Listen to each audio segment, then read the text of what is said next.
Hey, bienvenue. Si t'es arrivé sur cette vidéo, c'est car tu souhaites apprendre Photoshop.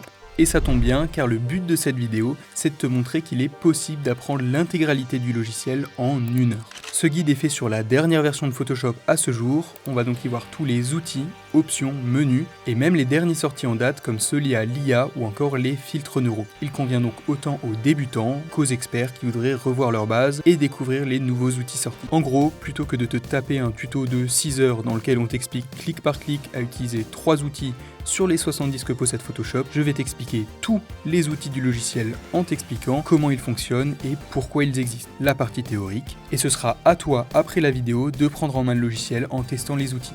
La partie pratique. En plus de ça, tu trouveras en description un fichier téléchargeable gratuitement dans lequel je t'ai mis tous les raccourcis utiles de Photoshop sur Mac et Windows. Sur ce, on a 1 heure ensemble pour découvrir plein de choses de manière intense, rapide et efficace, donc c'est parti. Partie 1, créer un nouveau document. La première fois que tu vas ouvrir Photoshop, tu vas tomber sur cette terrifiante interface dans laquelle tu retrouveras sur la colonne de gauche tous les raccourcis permettant d'héberger les fichiers dans le cloud d'Adobe, que personne n'utilise, à droite des tutos, auquel personne ne s'intéresse, et en bas un aperçu de tes derniers projets ouverts. Du coup, la seule chose qui nous intéresse vraiment dans cet accueil, c'est de créer un nouveau fichier. Cela va nous ouvrir une fenêtre permettant de définir les paramètres de ton document. On peut voir sur la partie supérieure tous les formats prédéfinis que Photoshop te propose et qui sont ma foi très utiles. Et à droite, tu trouveras tous les paramètres plus savants permettant de personnaliser en profondeur les caractéristiques de ton document, telles que l'unité de taille du document, pixels, pouces, centimètres, la résolution, c'est-à-dire le nombre de pixels par pouce de ton document, son profil colorimétrique, rouge, vert, bleu pour l'affichage sur écran,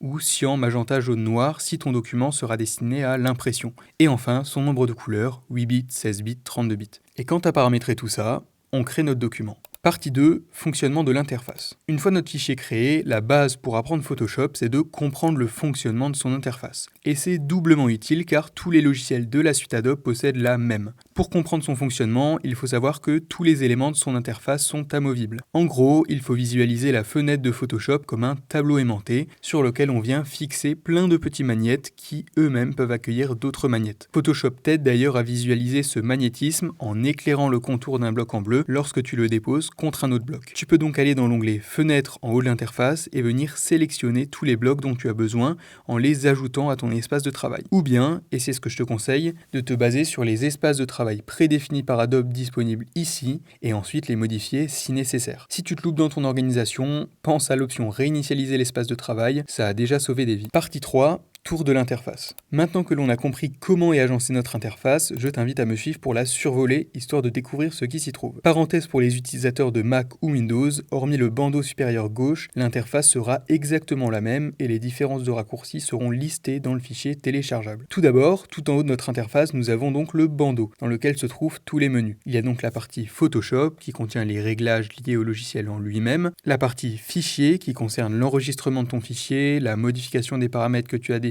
lors de sa création ou encore l'export d'images. Et je t'invite à toujours enregistrer ton fichier avant de travailler car créer un nouveau document ne signifie pas qu'il est enregistré sur l'ordinateur. Puis vient l'onglet Édition qui regroupe des actions d'édition en tout genre. Puis vient le menu Images qui regroupe les paramètres liés au recadrage, redimensionnement et l'édition de l'image. Puis le menu Calque qui permet d'agir sur les calques de ton document vu que Photoshop fonctionne sur un système de superposition de différents types de calques dont je vais te parler après. Vient ensuite le menu Texte qui permet d'intervenir sur les textes que tu intègres à ton visuel. On peut y appliquer des déformations, effets, gérer les polices. Puis le menu Sélection qui regroupe toutes les méthodes et outils pour créer une sélection lorsque tu veux détourer ou isoler un objet de son fond ou encore travailler sur une zone définie de ton image. Le menu Filtre regroupe quant à lui une quantité importante de sous-menus et sous-sous-menus permettant d'intervenir sur l'image en elle-même en lui appliquant différents types d'effets. Ensuite, le menu Affichage regroupe les différents paramètres d'affichage de ta zone de travail, c'est-à-dire la manière dont tu visualises ton document dans la partie au centre. Le menu Module externe concerne les plugins, c'est-à-dire des micro-logiciels que tu peux télécharger et greffer à ton Photoshop pour lui apporter des fonctionnalités supplémentaires ou rendre plus rapide voire automatique certaines actions. Et enfin, le menu Fenêtre dans lequel tu pourras venir ouvrir toutes les fenêtres et outils dont tu as besoin pour les ajouter à ton espace de travail. Évidemment, pas besoin de préciser ce que concerne la fenêtre Aide. Après le bandeau, si l'on descend un peu les yeux, nous avons la zone centrale, la fenêtre de visualisation du document sur laquelle s'affichera tout simplement le visuel sur lequel tu travailles. Puis sur notre gauche, nous avons la barre d'outils qui regroupe les différents outils disponibles dans Photoshop. Pour activer chaque outil, tu as juste à cliquer dessus pour l'utiliser. Tu peux aussi voir que si on les survole avec notre curseur, Photoshop nous indique le raccourci clavier associé à chaque outil. Par souci d'espace, tu peux voir que si tu fais un clic droit sur un outil, il y a parfois un ou plusieurs autres outils regroupés avec lui. Ta barre d'outils est personnalisable en allant sur ces 3 petits points qui te donnent accès au menu de la barre et qui permet de réagencer toi-même tes outils par groupe. Enfin, en bas de la barre, il y a l'affichage des 2 couleurs que tu utilises et qui seront utiles lorsque l'on utilisera le pinceau ou l'outil forme par exemple. Ensuite, tout en bas, les indications que tu peux lire, c'est le taux de zoom que tu as dans ta fenêtre de visualisation selon si tu souhaites voir ton visuel de près ou de loin, et à côté les dimensions et la résolution de ton espace de travail. Enfin, à droite, nous avons le gros bloc de fenêtre. Ici, tu peux voir que par défaut, j'ai 4 blocs, le premier, le deuxième, le troisième et le quatrième en barre verticale, et chacun de ces blocs regroupe plusieurs fenêtres en son sein. Fenêtres que tu peux évidemment toutes choisir de fermer si tu ne les veux plus, en ajouter de nouvelles en allant les chercher dans ton bandeau que l'on a vu avant, ou les faire changer d'un bloc à l'autre comme tu le souhaites. Enfin, petite spécificité pour cette fenêtre verticale qui permet de compresser les fenêtres sous la forme d'icônes, un peu comme la barre d'outils, et c'est lorsque tu cliques dessus que tu ouvres leurs fenêtres. Évidemment, comme pour tout, tu peux les décrocher ou les raccrocher au bloc. Et sur ce, nous avons fini notre visite rapide du monde de Photoshop. Ça peut paraître un peu déroutant car je viens de citer plein d'outils que tu ne connais sûrement pas. Ça fait beaucoup de choses nouvelles, donc n'hésite pas à regarder une nouvelle fois ce chapitre de la vidéo si nécessaire, mais c'est déjà très bien que tu comprennes comment le logiciel se construit, et c'est après que je vais te présenter au cas par cas chaque outil et fenêtre en détail. D'ailleurs, maintenant que tu sais te repérer dans l'interface, je t'invite d'ailleurs comme moi à la personnaliser selon ton utilisation. Tu peux voir que j'ajoute ou retire les fenêtres dont j'ai besoin ou non, afin d'optimiser mon espace de travail, et on passe au cas par cas.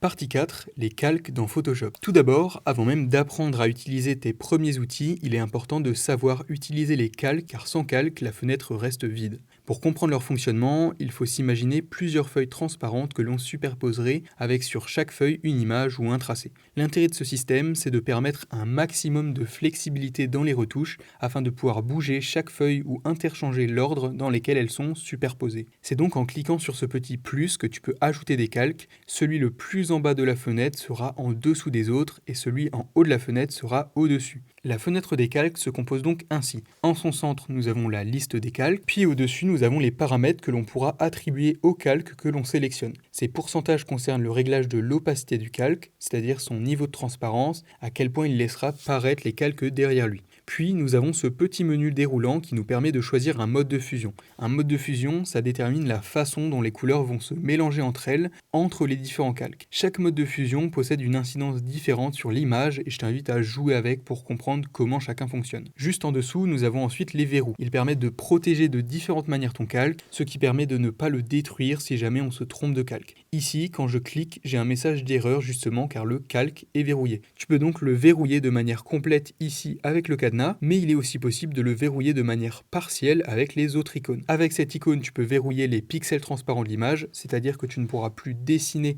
que dans les pixels déjà existants de ton calque. Avec celui-ci, au contraire, tu ne pourras pas dessiner sur les pixels du calque, puis avec celui-ci, tu pourras faire en sorte que tu ne puisses pas déplacer ton image, même avec l'outil déplacement. Et ce dernier est inconnu au bataillon et je ne l'ai personnellement jamais utilisé. Et maintenant, tu comprends donc pourquoi le calque d'arrière-plan a un cadenas lorsque tu crées un nouveau document. Pour désactiver les verrous d'un calque comme celui-ci, tu as juste à cliquer sur le cadenas. Enfin, en bas, nous avons encore d'autres icônes. La poubelle permet de supprimer le calque que tu sélectionnes, le plus permet de créer de nouveaux calques, le dossier permet de créer un groupe de calques qui permet de les organiser lorsque tu en as un très grand nombre. Tu peux donc sélectionner plusieurs calques à la suite avec Shift et cliquer sur le dossier pour créer le groupe, ou avec CTRL pour sélectionner des calques espacés dans la liste, puis les regrouper. Ensuite, nous avons un icône plus complexe qui concerne les calques de réglage, car dans Photoshop, il y a les calques simples que l'on a utilisés précédemment, mais aussi des calques plus techniques qui n'ont pas pour but d'accueillir des images ou des tracés, mais qui vont appliquer des corrections aux autres calques en dessous d'eux. Je t'affiche à l'écran l'explication de chaque type de calque de réglage, mais on ne va pas s'y attarder car ce serait beaucoup trop technique au stade de connaissance de Photoshop où nous en sommes. Après cela, nous avons l'icône masque de fusion, qui ne concerne pas un type de calque, mais une option que l'on va ajouter à notre calque. Un masque de fusion, c'est un peu comme une seconde dimension parallèle composée de noir et de blanc. Et en dessinant dans ce masque en blanc, on fait apparaître notre image, et en dessinant en noir, on la fait disparaître. Ça permet de découper dans l'image de manière non destructrice, car tu peux revenir en arrière à l'infini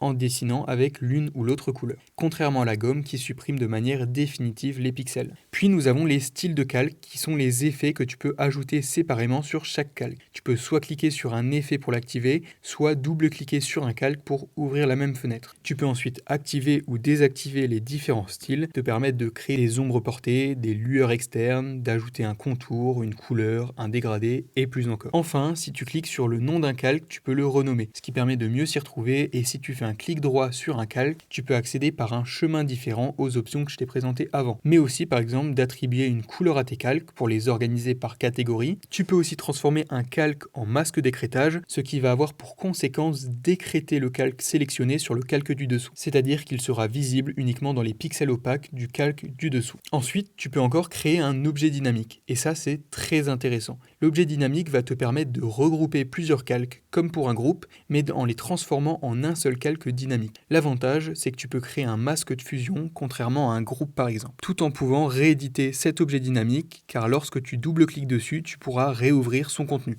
La seconde différence, c'est que lorsque tu appliques un filtre à un calque normal, il est appliqué de manière définitive. Tu ne peux plus l'enlever. Tandis que pour un objet dynamique, tu peux modifier les effets à l'infini. Je te conseille donc de convertir le plus possible les calques en objets dynamiques. C'est ce genre de code de bonne conduite qui te permettront de créer des visuels de manière non destructrice et de ne pas connaître la terreur d'être bloqué lorsque tu souhaites revenir en arrière pour effectuer des modifications. Nous en avons donc fini avec l'organisation des calques, car nous avons vu leur organisation, les calques de réglage, les verrouillages de calques, les styles de calques, les masques de fusion et les objets dynamiques, ce qui va être extrêmement utile dans la compréhension des différents outils qui vont suivre. Et ça tombe bien, car on passe aux outils. Partie 4, la barre d'outils dans Photoshop. Avant de passer à la barre d'outils, je tiens à te rappeler que l'ordre de mes outils ne sera peut-être pas le même que le tien si tu n'es pas dans le même espace de travail. Perso, je suis dans l'espace de travail intitulé Les indispensables classiques. Si l'on découvre donc cette barre outils de bas en haut, on va d'abord découvrir l'outil de déplacement. Ce dernier permet de déplacer et redimensionner nos images. Si tu redimensionnes, normalement les proportions sont préservées et s'agrandissent du côté où tu tires sur la poignée. Mais si tu appuies sur Shift, tu déformes l'image. Et si tu appuies sur Alt, tu redimensionnes l'image à partir de son centre plutôt qu'à partir du côté où tu tires. Tu peux aussi appuyer sur commande plus clic pour déformer l'image lorsque tu tires sur la poignée. En haut à gauche, tu peux activer ou désactiver la sélection automatique. L'activer permet de sélectionner une image même si tu ne sélectionnes pas son calque, tandis que si tu ne l'actives pas, tu cliqueras dans le vide tant que tu n'auras pas le bon calque de sélectionner. Ensuite, si l'on ouvre le groupe de l'outil, comme expliqué précédemment, on trouve l'outil plan de travail qui permet d'ajouter et modifier des plans de travail supplémentaires au sein du même projet Photoshop. En dessous, on arrive ensuite aux outils de sélection géométrique, avec la sélection rectangulaire et circulaire qui permettent, comme son nom l'indique, de créer une sélection rectangulaire ou circulaire. Pareil que pour le redimensionnement d'image, selon si tu cliques ou non sur Shift, tu gardes ou non les proportions. En haut à gauche dans le bandeau, qui comme tu l'auras compris change pour s'adapter à chaque outil, il y a ces petits icônes qui servent à indiquer le mode de sélection choisi. Celui-ci permet de créer une nouvelle sélection à chaque nouveau clic, celui-ci permet d'ajouter de la sélection supplémentaire, celui-ci permet de soustraire de la sélection en retirant de la sélection déjà effectuée, et celui-ci, un peu plus étrange, garde l'intersection, la zone commune entre deux sélections. Et nous pouvons aussi définir un contour progressif qui va rendre le contour de la sélection moins brut lorsqu'on efface le reste. Ensuite, toujours dans le domaine de la sélection, nous avons l'outil lasso qui permet de faire un tracé à main levée et lorsque l'on relâche de créer une sélection avec toujours les mêmes options en haut qui sont les mêmes pour tous les outils de sélection. Puis nous avons le lasso polygonal qui va créer des droites entre chaque clic que tu effectues et lorsque l'on rejoint le premier et le dernier point, une sélection se crée. Puis nous avons le lasso magnétique qui est une sorte de mélange sous LSD entre un lasso normal et un lasso polygonal que je te déconseille d'utiliser. Et nous avons après celui-ci une nouveauté, le pinceau de sélection. Ce dernier permet de dessiner sa sélection en ajoutant ou retirant de la sélection comme on pourrait le faire avec un masque de fusion, mais de manière plus intuitive avec cette surbrillance en couleur. Et une fois que l'on est satisfait de la sélection, on crée le masque. Dans le prochain groupe d'outils, nous restons dans le domaine de la sélection sélection avec la baguette magique qui permet de sélectionner tous les pixels de la même couleur présents sur une image. Si l'on désactive les pixels contigus, cela sélectionnera tous les pixels de couleur semblables sur l'intégralité du calque, tandis que si l'on active les pixels contigus, cela sélectionnera uniquement les pixels semblables qui sont directement collés les uns aux autres, à l'endroit où on a cliqué. On peut également régler la tolérance de l'outil, ce qui engendrera une sélection plus ou moins étendue car il acceptera les pixels avec un certain taux de différence. Enfin, on peut choisir d'échantillonner ou non tous les calques, ce qui signifie que l'outil détectera soit uniquement les pixels du calque sélectionné, soit tous les pixels de tous les calques visibles du projet. Avec l'IA, nous avons aussi désormais l'option détecter un sujet qui permet d'effectuer le détourage d'une personne ou d'un objet automatiquement. On peut ensuite aller dans sélectionner et masquer pour retravailler la sélection pour les cheveux par exemple avec l'outil amélioration de contour. Puis cette fenêtre nous aide avec différents modes de visualisation afin de mieux voir notre sélection et on peut régler plein de paramètres pour pousser la qualité de la sélection encore plus loin. On valide et on crée notre masque. Après cela, nous avons l'outil de sélection rapide qui accompagne l'utilisateur, comme pour la baguette magique, pour simplifier la sélection, mais elle s'effectue ici en traçant de manière manuelle. Et ensuite, nous avons encore un nouvel outil qui est la sélection d'objets, qui permet de bêtement tracer un rectangle autour de l'objet que l'on veut, et l'IA fait la sélection pour nous. Sélection qui peut être évidemment retravaillée comme avant dans l'onglet sélectionner et masquer. On quitte ensuite la sélection pour arriver à l'outil recadrage, qui permet tout simplement de recadrer sa zone de travail. Ensuite, dans le même groupe, nous avons l'outil correction de perspective par recadrage, qui n'est selon moi pas optimisé du tout. Si tu souhaites corriger une perspective, je te conseille d'aller dans le menu édition, déformation de la perspective, ce qui va te mettre en mode disposition. Tu vas donc pouvoir tracer une grille et l'adapter à l'objet que tu souhaites déformer, puis passer en mode déformation et corriger la perspective comme tu le souhaites. Le résultat sera bien meilleur. L'outil suivant, c'est l'outil tranche, qui permet de diviser tout ton espace de travail. Tu peux donc soit tracer des tranches manuellement, soit faire un clic droit, diviser la tranche et définir comment tu veux diviser ton espace de travail. Pour par exemple faire des carousels Instagram sans coupure en ayant les 3 carrés parfaits, car cela te permet ensuite, lorsque tu vas dans exportation pour le web, d'exporter directement les 3 tranches séparément. Tu peux d'ailleurs définir si tu veux faire des tracés de tranches aux proportions libres, soit des tranches toujours proportionnelles, soit des tranches de taille égale. Enfin, le dernier outil du groupe, c'est le sélecteur de tranches qui te permet de sélectionner tes tranches pour pouvoir les bouger ou les supprimer. Si l'on descend ensuite, nous avons l'outil image qui permet de créer des cadres rectangulaires ou circulaires dans lesquels on va pouvoir glisser nos images. La différence avec une image glissée et déposée normalement, c'est que tu peux modifier son cadrage en cliquant une fois ou modifier l'image à l'intérieur en double-cliquant. Nous passons ensuite à l'outil pipette qui permet lorsque l'on clique de récupérer la couleur de l'endroit où l'on pointe et la couleur est récupérée ici. Et si tu cliques sur ce carré, tu peux ensuite voir ses codes colorimétriques et ça te donne par la même occasion accès au sélecteur de couleurs. Et tu peux ensuite interchanger la couleur et en sélectionner une seconde pour en faire une palette. Il y a ensuite l'outil rééchantillonnage de couleurs qui fonctionne comme la pipette mais qui permet quant à lui de garder en mémoire les points cliqués que tu peux consulter dans la fenêtre info. Puis nous avons l'outil règle qui permet de réaliser des mesures en cliquant sur un point et en maintenant le clic enfoncé. On peut donc voir l'angle de la droite ainsi que sa longueur en pixels dans la fenêtre propriété. Il y a ensuite l'outil annotation qui permet d'ajouter, comme son nom l'indique, des notes, et enfin l'outil comptage qui permet, contre toute attente, d'ajouter des chiffres pour compter. Après cela, nous arrivons au groupe d'outils de correction, à commencer par le correcteur localisé qui te permet, en dessinant sur une zone, de retirer certaines imperfections ou petits détails indésirés. Tu peux régler la taille du pinceau, changer de mode pour obtenir des résultats plus ou moins intenses ou changer de type. Mais les paramètres standards sont les plus efficaces. Tu as ensuite l'outil supprimer qui effectue à peu près la même tâche que l'outil précédent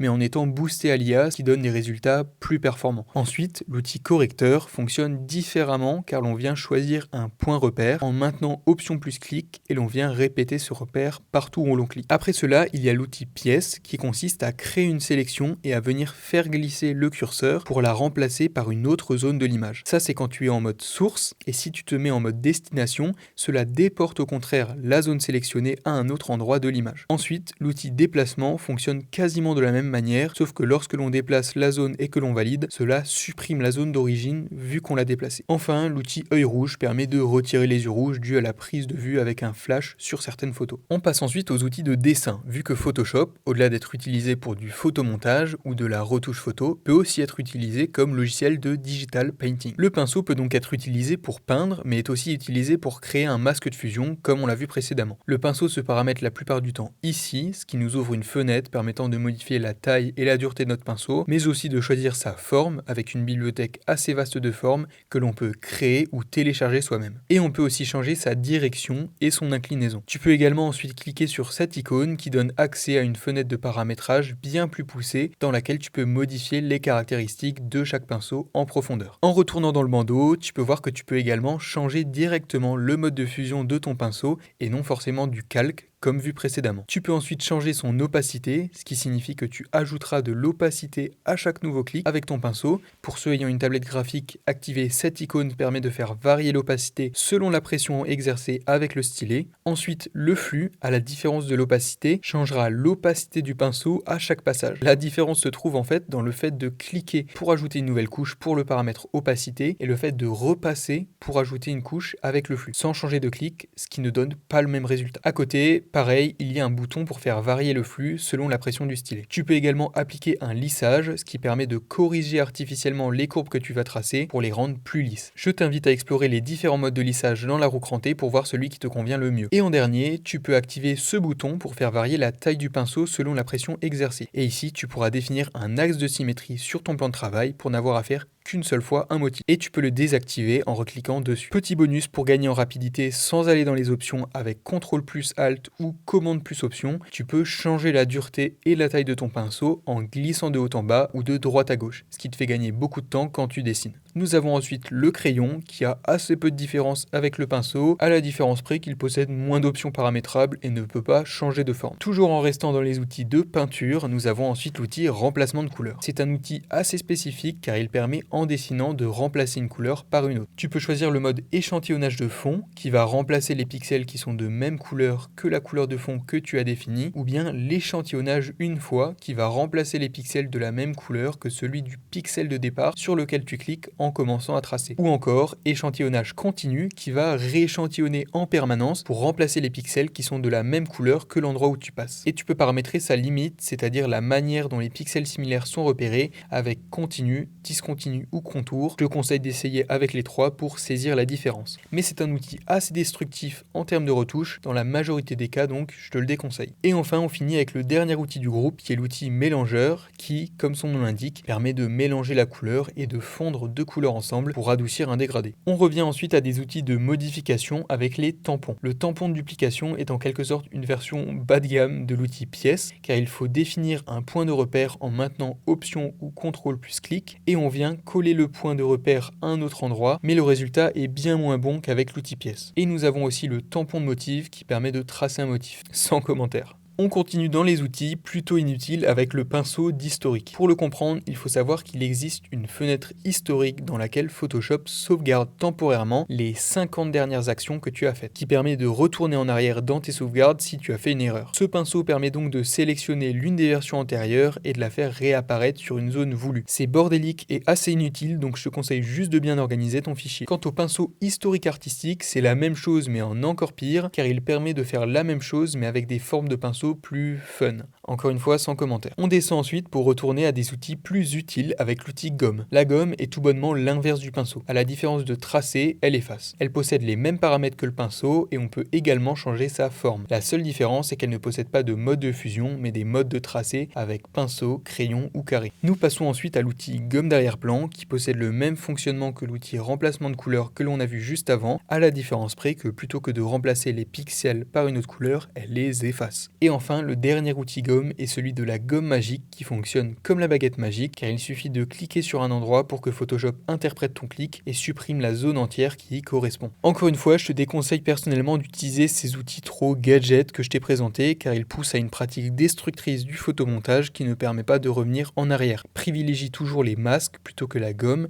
et les calques de réglage plutôt que les remplacements de couleurs. On descend toujours plus pour arriver aux outils de remplissage, à commencer par le pot de peinture qui permet de remplir une zone par une couleur unie. Il possède les mêmes paramètres que la baguette magique avec la tolérance, lissage, pixels contigus ou échantillonner tous les calques, mais aussi un réglage de l'opacité et du mode de fusion pour la couleur que l'on va déposer. Et nous avons ensuite l'outil dégradé qui, plutôt que de remplir par une couleur unie, remplace la couleur par un dégradé, sans blague. Tu peux choisir dégradé ou dégradé classique. Je te conseille dégradé car la version classique est plus ancienne et moins intuitive selon moi. Tu peux donc cliquer et tirer ton dégradé, puis modifier les couleurs en double-cliquant sur les petits cercles, ajouter des couleurs en cliquant sur la droite et modifier la proportion de chaque couleur en faisant glisser ces petits carrés et enfin changer l'orientation du dégradé en bougeant l'extrémité de chaque droite. En haut dans le bandeau, tu observeras qu'il existe une bibliothèque de dégradés prédéfinie et tu peux même enregistrer les tiens. Tu peux choisir également le mode de dégradé, linéaire, radial, incliné, réfléchi ou losange. Tu peux inverser ton dégradé et enfin changer la méthode de dégradé entre perception, linéaire, classique, lissage et rayure. Après cela, nous avons 3 outils regroupés qui sont plus ou moins complémentaires. La goutte d'eau te permet de flouter la zone sur laquelle tu traces, la netteté te permet de rendre plus net, et l'outil doigt te permet d'étirer à partir du point sur lequel tu commences à tracer. Ces 3 outils peuvent être réglés selon leur mode de fusion ou l'intensité de l'outil. Nous arrivons ensuite à l'un des tout derniers outils ajoutés au logiciel qui est le pinceau de réglage. Si tu as du mal à comprendre le fonctionnement des calques de réglage et des masques qui constituent la partie la plus avancée et complexe de Photoshop, cet outil, pensé pour les débutants, devrait t'aider. Il a pour but de rendre plus intuitif leur fonctionnement par un simple système de tracé. Tu peux donc choisir ton mode de réglage en prenant par exemple exposition. Tu peux abaisser l'opacité et lorsque tu vas dessiner et repasser progressivement, l'exposition va changer. Tu peux voir dans ton panneau calque qu'un calque de réglage et le masque de fusion associé auront été créés à ta place. Et tu peux toujours venir modifier les réglages du calque si tu comprends leur fonctionnement. Je te conseille d'apprendre quand même les calques de réglage, mais c'est une bonne manière de s'y plonger en douceur. Bravo Adobe. On continue ensuite dans les outils qui constituent plus ou moins une alternative au calque de réglage avec un outil densité plus et densité moins qui vont venir changer l'exposition de l'image en l'augmentant pour densité moins ou diminuant pour densité plus. La spécificité, c'est que tu peux choisir dans le bandeau si cela va modifier l'exposition des tons clairs, c'est-à-dire les zones les plus claires de ton image, les tons foncés, c'est-à-dire les endroits les plus noirs de ton image, ou les tons moyens, c'est-à-dire tout ce qui se situe au milieu entre ces deux extrêmes. Et il faut évidemment choisir le niveau d'exposition que tu souhaites appliquer, et lorsque tu vas venir tracer, le changement d'exposition sera proportionnel au nombre de fois que tu traces sur une zone. Ensuite, le troisième outil de ce groupe est l'éponge qui fonctionne de manière similaire mais pour la saturation. Selon si tu choisis le mode saturation ou désaturation, tu rendras donc la zone où tu traces plus ou moins colorée. Nous approchons bientôt des derniers outils et nous plongeons à cette occasion dans une nouvelle catégorie qui sont les outils vectoriels. Ce qui mérite une petite parenthèse car c'est quoi le vectoriel? Pour le comprendre, il faut savoir que Photoshop est un logiciel qui traite quasiment uniquement des images matricielles, aussi appelées bitmaps, qui sont constituées d'un certain nombre de pixels, tandis qu'un logiciel comme Illustrator, donc de traitement vectoriel, ne traite pas en pixels mais en vecteurs mathématiques. Ce qui signifie que si l'on redimensionne une image faite de pixels, arrivé à un stade d'agrandissement, ces pixels se verront, ce qui est moche, tandis qu'une image vectorielle sera redimensionnable à l'infini sans perte de qualité, ce qui implique par la même occasion de pouvoir remodifier son tracé sans avoir à tracer ou gommer. Maintenant que ça c'est dit, tu pourras mieux comprendre les outils vectoriels de Photoshop, à commencer par l'outil Forme. Commence par celui-ci car c'est le plus simple. Avec l'outil Forme, tu peux donc tracer des formes, aussi bien un rectangle qu'une ellipse, un triangle, un polygone, un trait ou encore des formes personnalisées enregistrées dans ta bibliothèque. Tu peux voir que vu que c'est un tracé vectoriel, un nouvel objet dynamique se crée lorsque tu traces une nouvelle forme. Pour chaque nouvelle forme, tu peux changer la couleur de fond, soit dans la bibliothèque de couleurs, soit en entrant dans le sélecteur de couleurs ici,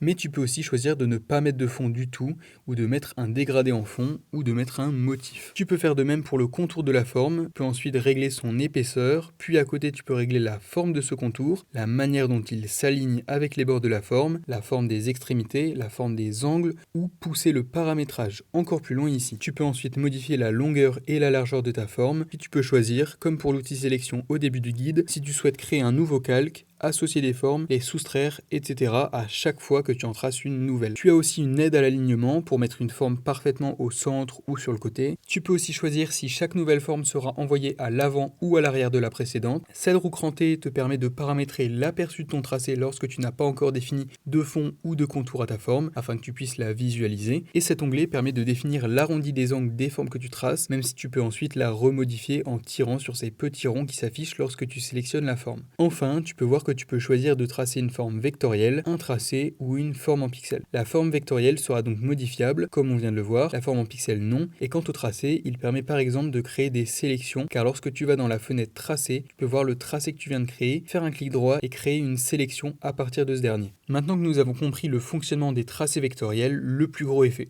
Nous pouvons donc passer à l'outil sélection de tracé, qui permet de réintervenir sur la forme, puis à l'outil sélection directe, qui permet quant à lui d'intervenir séparément sur les différents points d'ancrage de la forme. Nous pouvons donc passer au groupe d'outils textuels, qui sont également des outils vectoriels. Ce groupe est composé de l'outil texte horizontal, qui permet d'entrer du texte horizontalement, de l'outil texte vertical, qui permet d'écrire verticalement, et de leurs variantes masques respectives, qui permettent de créer une sélection dans la forme du texte que l'on saisit. L'outil texte possède de nombreux paramètres, mais si dans ta vie tu as au minimum pris un outil de texte comme Word, la plupart seront compréhensibles. Tu as donc dans le bandeau le choix de la police, de la graisse de la police, de son corps. Tu peux aussi choisir si le texte est ferré à gauche, centré ou ferré à droite. Tu peux choisir sa couleur et enfin choisir une déformation pour le texte avec plein de modes de déformation possibles. Ensuite, dans le panneau de propriété, tu pourras pousser le paramétrage plus loin dans la fenêtre caractère en ayant accès à l'interlignage ou au crénage du texte. Tu peux aussi modifier les paramètres du paragraphe, gérer des listes et numérotation et enfin des options de texte comme tout mettre en capitale, en petite capitale, en exposant, etc. Je te laisse le plaisir d'essayer tous ces paramètres car ils sont nombreux. Nous pouvons alors passer au dernier groupe d'outils vectoriels qui sont les plumes. La plume est un outil de tracé semblable aux formes, à la différence près que tu peux ici tracer librement. Pour tracer, tu as donc à cliquer pour créer des points d'ancrage et entre chacun de tes clics se tracera une droite. Si tu restes appuyé et que tu tires sur une poignée, cela créera une courbe. Dans le bandeau, tu peux voir que tu peux soit créer un tracé, soit une forme et qu'à côté, on te propose directement de convertir ton tracé en sélection, en masque ou en forme. Tu as également l'outil plume libre qui sert à dessiner presque comme avec le pinceau et le logiciel se charge de corriger et transformer tes tracés en courbes vectorielles. Ensuite, les autres outils plumes sont complémentaires à la plume principale. Ainsi, l'outil plume de courbure permet de transformer une droite déjà tracée en une couche. L'outil ajout de points d'ancrage permet de créer de nouveaux points entre ceux déjà existants. L'outil suppression de points d'ancrage permet au contraire d'en retirer. Et l'outil conversion de points permet de transformer l'intersection de deux droites sans courbe en une courbe que l'on peut modifier. Évidemment, ces outils sont avant tout faits pour créer des formes de base ou des masques. Si tu souhaites faire des dessins vectoriels ou des logos, Illustrator est fait pour ça. Nous pouvons donc enfin finir par les derniers outils de la barre. L'outil rotation permet de faire pivoter le plan de travail dans tous les sens ou si tu cliques sur Shift uniquement dans des angles multiples de 5. Et très important, si tu le fais pivoter sans le vouloir, tu peux cliquer sur réinitialiser la vue pour retourner à la vue d'origine. Je sais que c'est chiant quand ça arrive. Nous avons ensuite l'outil main qui permet de se déplacer dans ton espace de travail. Tu peux aussi directement appuyer sur la touche espace, même si tu n'as pas l'outil d'activer. Ça aura le même effet. Et enfin, nous finissons par l'outil Loop qui permet de zoomer ou dézoomer selon si tu choisis le plus ou le moins, ou tu peux également définir le pourcentage de zoom manuellement ici. Waouh, ça en fait des outils. On peut se prendre quelques secondes pour respirer.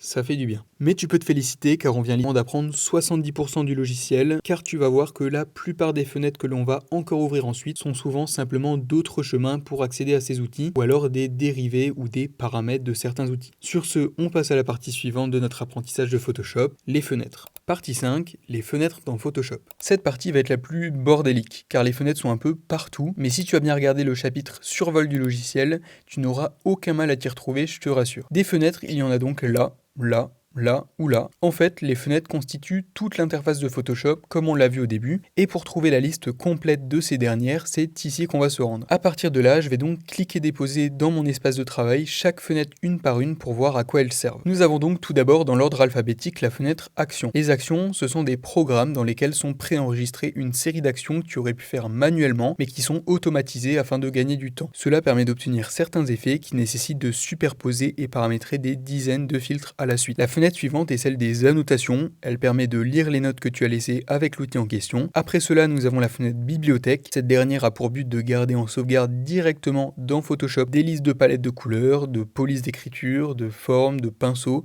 que tu peux aussi bien créer toi-même que télécharger d'autres créateurs sur le cloud d'Adobe. La fenêtre calque que je t'ai présentée en profondeur juste avant. On arrive ensuite à la fenêtre caractère qui, comme on l'a entrevu, contient les paramètres liés au texte. Tout à l'heure, ces infos étaient affichées dans la fenêtre propriété. Pourquoi ? Car la fenêtre propriété propriété, qui se trouve plus bas dans la liste des fenêtres, est en fait une fenêtre polyvalente, qui, lorsque tu sélectionnes un outil, va intégrer en son sein la fenêtre qui y est associée. C'est pour cette raison que lorsque tu utilises l'outil texte, par exemple, les fenêtres caractères et paragraphes s'affichent dans la fenêtre propriété. C'est donc l'une des fenêtres que je te conseille le plus de garder dans ton espace de travail, car elle est très utile de par sa polyvalence. Autre cas de figure, lorsque tu n'as aucun calque ou aucun outil de sélectionné, cette dernière t'affiche des informations sur le document lui-même avec les différents paramètres dont je t'ai parlé lors de la création d'un nouveau document. Mais tu as aussi des raccourcis pour activer les repères. Décidément, cette fenêtre propriété nous fait faire de nombreux apartés, mais il faut que je t'explique ce que c'est. Les règles et repères, tu peux également les activer en allant dans le bandeau, dans l'onglet affichage et en activant les repères. Tu peux voir que des graduations apparaissent tout autour de mon plan de travail lorsque je les active. Elles permettent de mesurer ton espace de travail et lorsque tu fais un double clic, tu peux changer l'unité des graduations. Enfin, et le plus intéressant, c'est qu'en cliquant et glissant sur ces dernières, tu peux faire sortir des repères. Ils sont horizontaux si tu les fais sortir de la barre supérieure ou verticaux si tu les fais sortir de la barre de gauche. Pour les retirer, tu peux ensuite les reglisser dans les graduations. Et si tu retournes dans le menu affichage et que tu cliques sur repères, tu peux accéder à des paramètres supplémentaires. Tu peux donc les verrouiller pour ne pas les bouger par erreur lorsque tu déplaces une image, supprimer tous les repères d'un coup, supprimer uniquement les repères sélectionnés ou effacer ceux de la zone de travail, ce qui revient au même. Tu peux créer un nouveau repère, ce qui te permet en passant par cette fenêtre de paramétrer précisément son orientation, position et couleur. Et enfin, tu peux définir toute une disposition de repères afin de te créer une grille de compos comportant des lignes, colonnes, gouttières, marges, etc. Les repères sont donc très utiles. On peut donc retourner à notre fenêtre propriété qui nous permet après cela de faire apparaître un quadrillage sur notre document ou encore de personnaliser le motif de fond. Ces carreaux que tu vois là, c'est ce qu'Adobe t'affiche pour t'indiquer lorsqu'un endroit est vide, qu'il ne possède aucun pixel opaque. Tu peux donc le paramétrer pour le mettre plus en valeur. Cette fenêtre qui s'est ouverte, c'est celle des préférences, c'est-à-dire les paramètres propres au logiciel en lui-même. On y accède de base en allant sur la partie Photoshop du bandeau, dans Réglages puis Général. On ne va pas s'y attarder car la majorité sont liées aux performances du logiciel ou alors à de la personnalisation très pointue comme changer le curseur ou la couleur de fond de l'interface, mais ce n'est clairement pas indispensable. On finit ensuite ces fenêtres propriétés par des raccourcis justement liés aux repères en permettant de les masquer ou non, en les verrouillant ou en affichant les repères commentés. Et enfin, encore une fois, des actions rapides, cette fois-ci liées aux proportions du document. On arrive donc à la fenêtre commentaires qui permet de partager le fichier à d'autres utilisateurs de la suite Adobe qui pourront ajouter des annotations, ce qui est surtout utile lorsque tu travailles en équipe. Les commentaires de la version bêta contiennent quant à eux les dernières news et mises à jour sur la version bêta de Photoshop. C'est sur cette version que sont incorporés les nouveaux outils en premier avant d'être finalisés et intégrés à la version classique de Photoshop. La fenêtre composition des calques permet quant à elle de sauvegarder une certaine organisation de tes calques pour fournir différentes variantes de ton document. Mais personnellement, je préfère juste grouper mes calques et faire plusieurs variantes de mon document, c'est bien plus rapide. Nous arrivons ensuite à la fenêtre couche qui est souvent située à côté des calques et je précise qu'il ne faut absolument pas confondre les deux. Les calques sont la superposition de différentes images, textes ou formes, tandis que les trois couches que tu vois là sont la décomposition de la construction des couleurs dans une image. Car dans le mode colorimétrique pour écran, RVB, donc rouge, vert, bleu, l'ensemble du spectre des couleurs est construit à partir de ces dernières. Tu peux donc décocher la visualisation de ces trois couleurs, mais cela permet également, lorsque tu veux détacher quelqu'un d'un ciel ou d'un fond vert, de créer un masque à partir de cette couche. Je viens ici appuyer sur CTRL et survoler la vignette de ma couche. Tu peux voir qu'un petit carré s'affiche. Et lorsque je clique, cela me crée ma sélection et je peux ensuite masquer mon image avec un masque de fusion. Cela fonctionne pour créer une sélection à partir d'une couche, mais également à partir de la silhouette de n'importe quel calque d'ailleurs. Nous arrivons ensuite à la fenêtre couleur dans laquelle se trouve le sélecteur de couleurs. Tu peux régler la luminosité de ta couleur, sa saturation et sa teinte. Et comme expliqué avant, tu y accèdes aussi en double-cliquant ici dans la barre d'outils. Après cela, la fenêtre dégradé regroupe les dégradés déjà enregistrés comme on a pu le voir en utilisant l'outil en question. La fenêtre forme regroupe les formes enregistrées que tu peux ensuite retracer avec l'outil forme personnalisée comme on l'a vu. La fenêtre glyphe donne accès aux caractères spéciaux créés par les typographes et qui sont propres à chaque typographie. Nous arrivons ensuite à l'histogramme qui est une représentation graphique de ton image utile pour la retouche photo car elle te permet de savoir si elle est bien équilibrée en termes de couleur et d'exposition. Tu peux régler son mode d'affichage dans le menu local ici avec différents niveaux d'information, mais on se garde l'explication du fonctionnement d'un histogramme pour une autre fois car c'est assez complexe. Nous avons ensuite la fenêtre historique que je t'ai déjà présentée un peu plus tôt, puis l'historique des versions fonctionne ensuite de la même manière mais avec les versions antérieures de ton fichier si tu l'as enregistré dans le cloud. Ensuite, la fenêtre information te fournit, comme son nom l'indique, des informations sur la couleur du pixel que tu pointes, la taille de l'image que tu sélectionnes, l'inclinaison, etc. Puis la fenêtre journal des mesures permet d'enregistrer toutes les mesures que tu as effectuées avec l'outil règle vu précédemment. À chaque mesure effectuée, tu as juste à cliquer sur enregistrer pour la sauvegarder. C'est mieux que de tout noter sur un bout de papier. Après cela, nous arrivons à une fenêtre bien particulière qui est celle des matières. Cette fenêtre permet de créer et de paramétrer des textures plus ou moins 3D. Cela peut être bien mieux que de télécharger une image de texture si on maîtrise bien cet outil et que l'on s'amuse un peu avec les différents paramètres. Nous descendons toujours pour arriver à des fenêtres toujours plus méconnues avec la fenêtre montage. Alors effectivement, c'est une timeline mais non pas dédiée à faire du montage vidéo mais de l'animation. Car effectivement, Photoshop peut également être utilisé pour faire de l'animation image par image. On ne va pas s'y attarder aujourd'hui, mais c'est également une partie très intéressante et pratique du logiciel. Nous avons ensuite la bibliothèque de motifs que l'on a entreaperçue précédemment et qui est constituée d'images qui peuvent servir de remplissage pour des formes par exemple, mais c'est le genre d'outil qui flirte allègrement avec le mauvais goût selon moi. On arrive ensuite à l'une de mes fenêtres préférées, la navigation. Cette dernière est un doublon de notre plan de travail mais qui n'est jamais zoomé. Cela permet notamment de pouvoir travailler dans le détail d'un visuel tout en gardant toujours une vue d'ensemble de son travail et s'assurer que l'on ne perd pas en cohérence visuelle. Nous avons ensuite la fenêtre nuancier qui répertorie des palettes de couleurs. Tout en haut, on y voit la liste des dernières couleurs que l'on a utilisées et ensuite des groupes de couleurs issus soit de la bibliothèque d'Adobe, soit de création de palettes que tu as enregistrées toi-même. En dessous, nous arrivons aux outils prédéfinis. C'est encore une forme de bibliothèque et dans celle-ci, nous pouvons stocker des outils Photoshop que nous avons personnalisés. Ainsi, si tu utilises toujours une forme avec un certain pourcentage d'arrondi et une certaine couleur, tu peux enregistrer l'outil forme en personnalisé pour qu'il te trace toujours des formes paramétrées ainsi. À côté de chaque outil, tu peux voir cette petite flèche dont on n'a pas parlé jusqu'à présent qui t'ouvre également accès aux outils prédéfinis. Et en cliquant sur le plus, tu crées un outil prédéfini à partir des paramètres que tu étais en train d'utiliser. Et tu seras tranquille à l'avenir car tu n'auras plus qu'à ouvrir le panneau et à sélectionner ton outil. Nous avons ensuite la fenêtre paragraphe que l'on a expliqué en même temps que la fenêtre caractère juste avant. Tu peux y paramétrer les marges autour de ton texte et si tu veux des césures ou non, c'est-à-dire que les mots soient coupés pour s'ajuster à la boîte de texte et transformer ton paragraphe en liste à puces ou numéroté. Nous retrouvons ensuite la fenêtre paramètres de pinceau que nous avons étudié en même temps que l'outil pinceau. Vient ensuite la fenêtre pinceau qui contient la bibliothèque des formes de pinceau enregistrées. C'est en fait uniquement une version agrandie de la fenêtre que l'on ouvre en cliquant ici. Après cela, nous avons la fenêtre réglage qui regroupe simplement les différents types de calques de réglage auxquels on accède par cette icône, ainsi qu'en supplément certains réglages prédéfinis proposés par Adobe ou tes propres pré-réglages si tu en as enregistré. La fenêtre suivante est la source de duplication. Cette dernière est liée à l'outil tampon de duplication et elle permet en fait d'utiliser simultanément plusieurs duplications. On a vu qu'il fallait copier une origine que l'on allait ensuite coller à d'autres endroits et ces 5 icônes te permettent en fait d'aller et revenir entre différentes origines à coller sans devoir à chaque fois les ressaisir. Tu peux aussi incliner ta duplication ou l'agrandir par rapport à l'origine et modifier des réglages d'opacité et de mode de fusion. Nous avons ensuite la fenêtre style qui sont en fait des pré-réglages, des combinaisons de différents styles de calque que l'on retrouve, je le rappelle, en double-cliquant sur un calque, ce qui nous permet d'activer des styles, mais ces pré-réglages sont franchement mauvais. Puis vient la fenêtre style de caractère qui, sur le même principe, te permet d'enregistrer des styles pour ton texte, c'est-à-dire des pré-réglages qui sauvegarderont la police, la taille, la graisse que tu as choisie pour un texte afin de l'appliquer plus rapidement aux autres textes, ce qui peut être un gain de temps considérable. Cette fenêtre est suivie par sa fausse jumelle qui est la fenêtre style de paragraphe permettant, comme pour le texte, d'enregistrer des réglages destinés au paragraphe. Enfin, nous arrivons à la fenêtre tracé qui, comme nous l'avons entrevu, affiche chaque tracé que tu crées. Tu peux donc les supprimer, en créer un nouveau, créer une sélection à partir du tracé, créer un masque pour ce tracé, ou au contraire transformer une sélection en tracé, appliquer un contour à ton tracé à partir de la forme et taille du pinceau défini actuellement,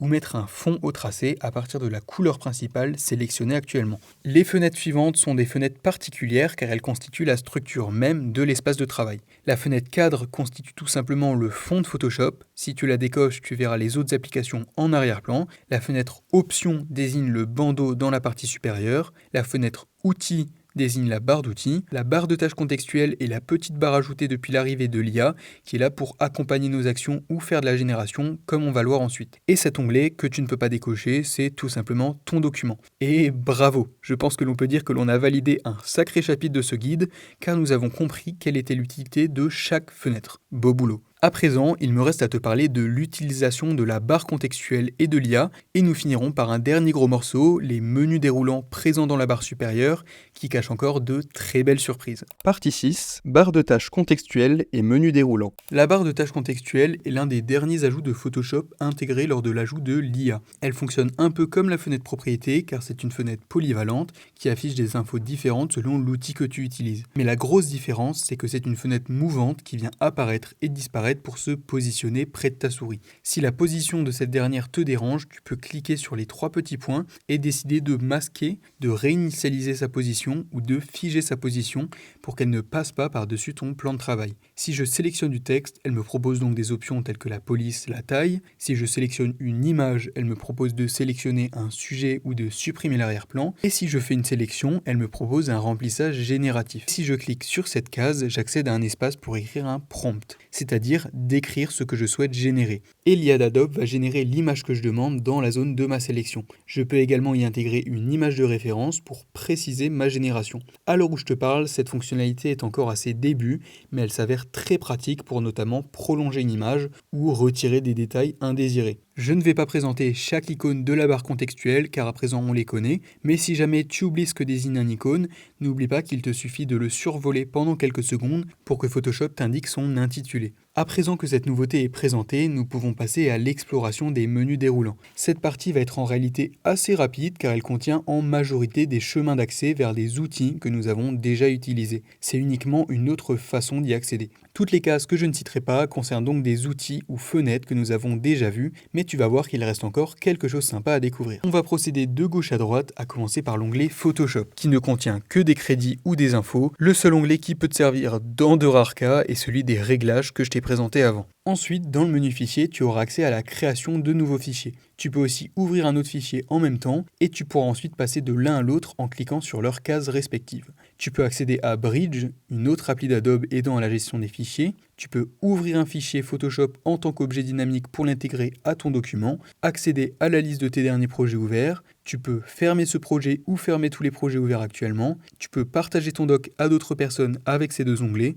Tu arrives ensuite à l'exportation qui te permet d'exporter soit directement en PNG, soit avec exporter sous, d'ouvrir une fenêtre plus poussée pour exporter aussi en JPEG et en GIF et régler la qualité du document. En choisissant exporter pour le web, tu peux exporter simultanément tes différents plans de travail ou tranches ou des images séparées, ce qui permet d'exporter rapidement de grandes quantités de visuels. Tu peux choisir d'exporter séparément tes calques en fichier images ou Photoshop. Ensuite, tu peux exporter ton animation. Tu peux envoyer tes tracés vectoriels vers Illustrator. Tu peux ensuite importer des ressources dans ton espace de travail, soit depuis le cloud d'Adobe, soit depuis l'explorateur de fichiers de l'ordinateur. Et nous avons ensuite des options très spécifiques que nous pouvons passer car elles serviront à peu de monde. Et enfin, la possibilité d'envoyer directement ton document pour l'imprimer. Dans l'onglet édition, nous avons encore une fois beaucoup d'options très techniques. Celles qui vont nous intéresser pour l'instant, ce sont les déformations, telles que la déformation de la marionnette qui permet de créer des rotules à l'image pour la déformer, mais aussi la déformation de la perspective que l'on a vue précédemment. Et nous avons ensuite d'autres types de rotation et déformation, telles que la déformation par grille, qui est plutôt intéressante. On a ensuite un outil de remplacement du ciel qui est plutôt utile avec une bibliothèque d'assez bonne qualité. Ensuite, dans le menu images, nous avons accès à tous les paramètres de notre zone de travail comme son mode colorimétrique ou encore la possibilité de modifier sa taille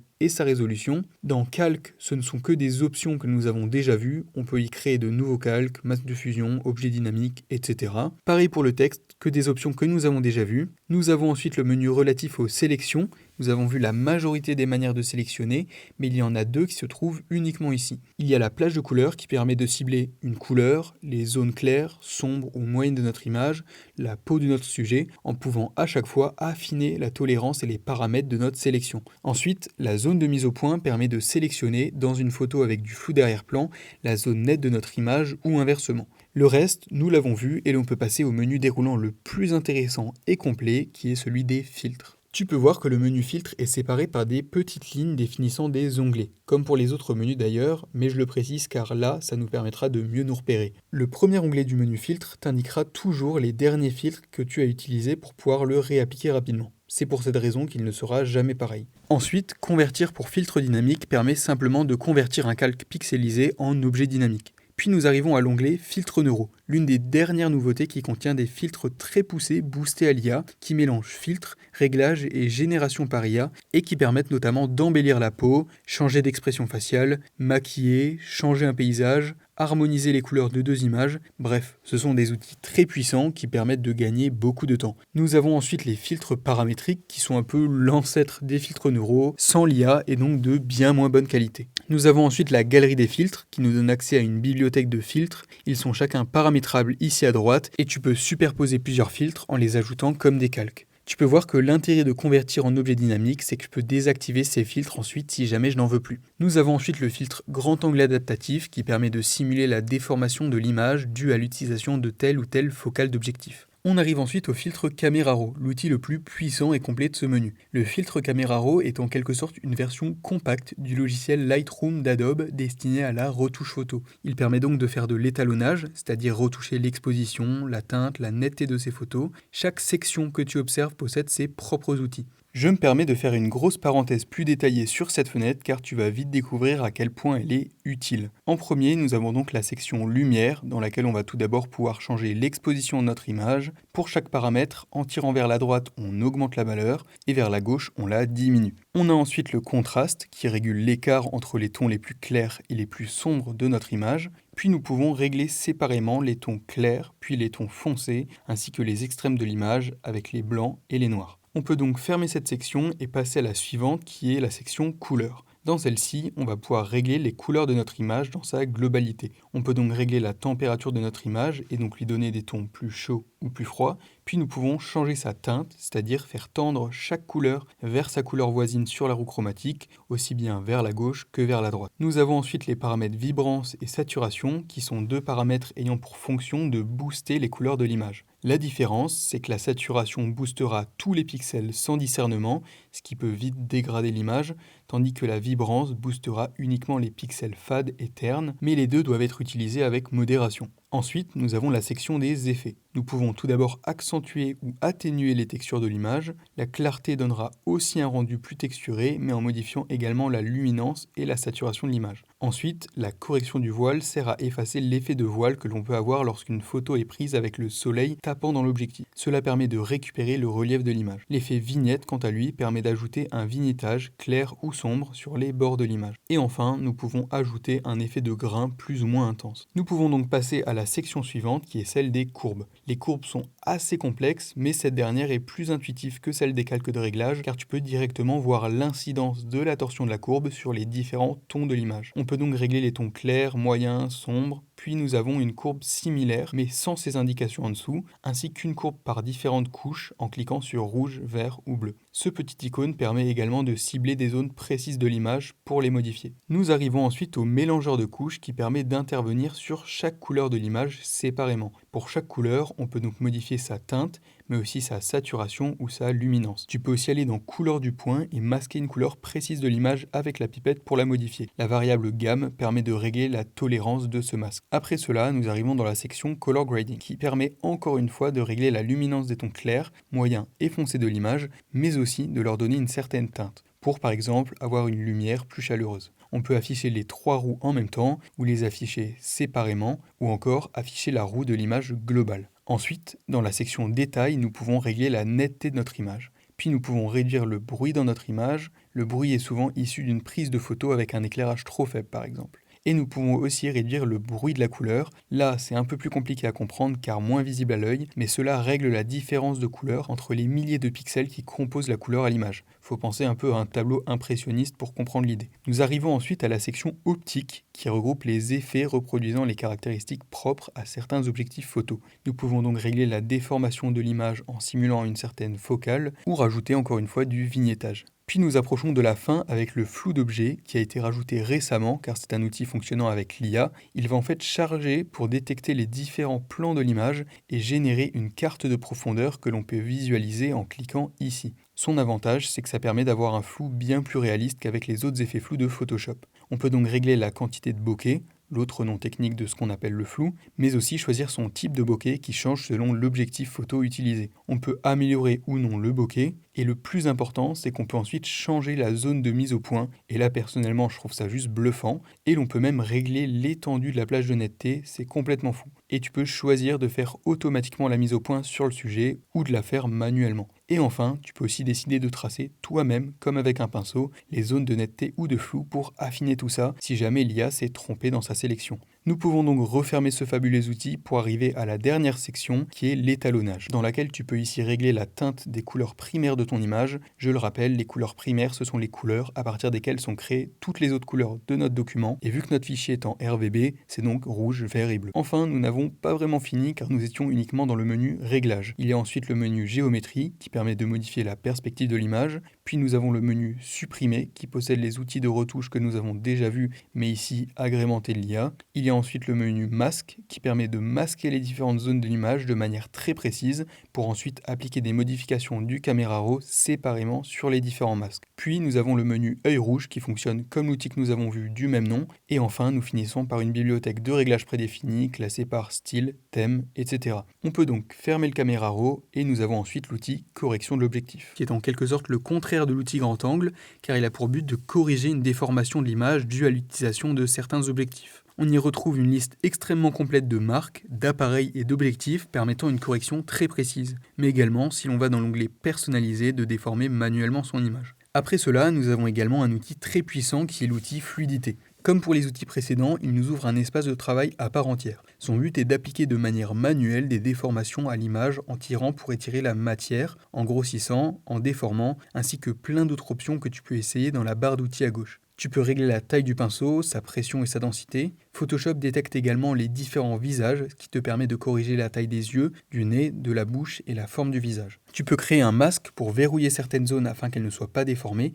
Et enfin, tu peux régler des options d'affichage telles que l'affichage des images en arrière-plan pour les voir par transparence. Nous arrivons ensuite à l'outil perspective qui permet de tracer des zones en perspective avec la touche Maj plus clic et ensuite venir coller un élément que l'on aura précédemment sélectionné et copié. Et lorsqu'on le glisse dans notre zone de perspective, il se mettra automatiquement en perspective lui aussi. Nous arrivons alors dans le dernier onglet de ce menu avec des filtres en tout genre. Nous pouvons donc ajouter différents types de bruit à notre image, la déformer, lui appliquer des filtres esthétiques, la flouter de différentes manières. La galerie d'effets flous à distinguer des flous simples comporte des manières de flouter un peu plus avancées et personnalisables, avec notamment le flou de profondeur de champ qui permet de définir des points de focale et moduler la quantité de flou à différents endroits de l'image. Ensuite, il y a les filtres de pixelisation qui pixelisent l'image. La partie rendue offre des options plus spécifiques, les unes que les autres, en allant de créer un effet de halo lumineux à générer un arbre. Allez savoir pourquoi. Il y a également des outils d'amélioration de la netteté et encore d'autres fonctionnalités toujours plus poussées que l'on va passer. Et une fois que nous avons fini ce menu filtre, nous pouvons passer au menu affichage.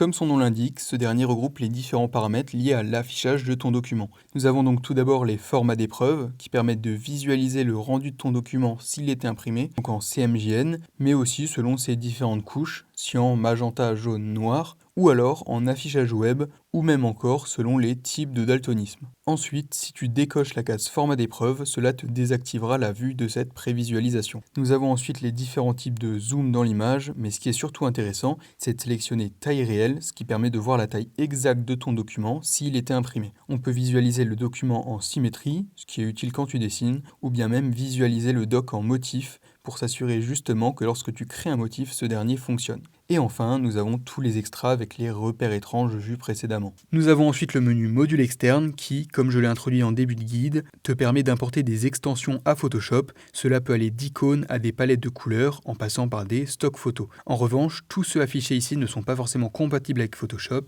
Il faut vérifier selon l'icône d'application en bas à gauche qui indique leur compatibilité. Enfin, le dernier menu d'aide est là pour t'aider à trouver tes outils si tu ne te souviens plus de leur emplacement grâce à la barre de recherche, mais te donne également accès à des tutoriels en allant dans Aide de Photoshop Et si tu n'y trouves toujours pas ton bonheur, le site d'Adobe auquel tu accèdes par ici possède la réponse à quasiment tous les problèmes qui peuvent arriver. Sur ce, bravo à toi car nous avons fini le tour de l'intégralité de Photoshop. Je suis conscient que le rythme de ce guide était extrêmement soutenu, voire indigeste pour certains, mais je te rappelle que son intérêt n'était pas d'apprendre à utiliser chaque outil du logiciel, mais à te montrer comment chaque outil fonctionne et à quoi il sert, car le plus dur dans la découverte d'un logiciel n'est pas d'apprendre à maîtriser ces outils, mais à arriver à tous les connaître pour savoir où chercher et savoir à quel outil faire appel dans quel contexte. C'est cette approche de théorie puis pratique que j'applique personnellement quand j'apprends et qui fonctionne selon moi bien mieux que la méthode traditionnelle. Et si tu as le courage de t'attaquer à la pratique dès maintenant, je te rappelle qu'il y a le fichier téléchargeable en description dans lequel je te partage le lien vers de très bons tutos pratiques pour apprendre chaque outil pas à pas. Je rappelle que tout ce contenu qui t'est proposé est gratuit et a demandé un temps considérable à produire, donc si tu veux soutenir mon travail, tu peux liker la vidéo, la commenter et t'abonner à ma chaîne ainsi qu'à mes autres réseaux afin que d'autres personnes puissent découvrir mon contenu, j'en serai extrêmement reconnaissant. Avant de te laisser partir vagabonder joyeusement seul dans les vastes prairies de Photoshop, je voulais te rappeler qu'il y a un serveur communautaire sur la plateforme Discord dont tu retrouveras le lien d'accès en description. C'est encore une fois complètement gratuit. C'est un espace de discussion et d'échange destiné aux créatifs, aussi bien passionnés de graphisme que de photomontage, illustration, media making, motion design, packaging, édition, animation, montage, typographie, bref, tous les domaines de la création. Tu pourras donc y trouver des ressources téléchargeables, être notifié des dernières nouveautés dans le secteur, de mes dernières sorties de vidéos également, c'est très important, participer à des concours et gagner des prix, obtenir des conseils ou de l'aide et évidemment et par-dessus tout, pouvoir rencontrer et discuter avec des gens qui ont la même passion que toi, c'est tout l'objectif de ce serveur. Je t'invite donc à me rejoindre là-bas pour y discuter, j'y suis plutôt actif et si t'es encore là, et je me demande d'ailleurs pourquoi tu as encore envie de rester à ce moment de la vidéo. Je fais désormais partie des 0,0001% à encore regarder à ce moment-là, donc n'hésite pas à me dire que tu fais partie des gens exceptionnels de cet univers en commentaire afin que je sache que tu étais là. Je te laisse donc aller voir mes autres vidéos là et là qui pourraient fortement t'intéresser. Sur ce, c'était Kubi, portez-vous bien.